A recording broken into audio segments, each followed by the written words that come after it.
डोल्यात थडकी बे वरी डोल्यात थडकी वरी चांगलं खाली येते मयूर पण वरी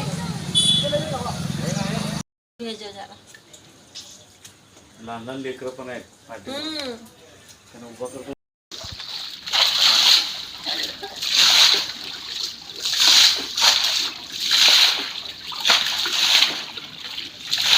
आज आपण या ठिकाणी तुम्हाला दाखवलेलं आहे की पाणी कुठल्या पद्धतीने ह्या घराघरात शिरतोय आणि लोकांना काय त्रास होतोय हे वारंवार प्रशासनाकडे आम्ही दाद मागितलं होतं, पण प्रशासन देखील आता हल्ली 2 वर्ष झालं याकडे दुर्लक्ष करत आहे.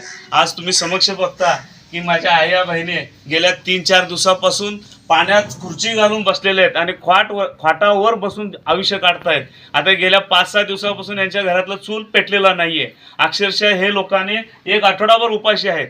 घराच्या बाहेर बी पडता येत नाही, घराच्या आत बी जात नाही, जिथं आहे तिथं बसलेले आहेत. अक्षरशः यांना तोंड धुवायला पाणी मिळत नाही, प्यायला पाणी मिळत नाही. अशी हालाकीचे जीवन या ठिकाणी माझ्या झोपडपट्टीवासियांना इथं ह्या संकटातून जावं लागत आहे. तरी या प्रशासनाला मी हात जोडून विनंती करतो, आता तरी तुमचे डोळे उघडा आणि ह्या गोरगरीब झोपडपट्टीमध्ये शक्यतो करून लोकांना अशा गोष्टीचा त्रास होऊ नये याकडे लक्ष द्यावं. अन्यथा मी येणाऱ्या 2-4 दिवसांमध्ये या गोरगरीब लोकांना घेऊन या महानगरपालिकेला टाळ्या लावल्याशिवाय राहणार नाही.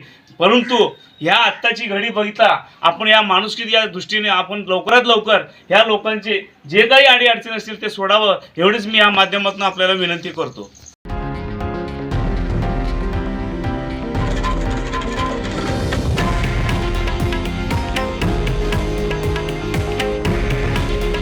हे आहे देशातील नंबर 1 न्यूज नेटवर्क आणि आपण पाहत आहात TV9 मराठी. काळजी तुमची, हित महाराष्ट्राचं.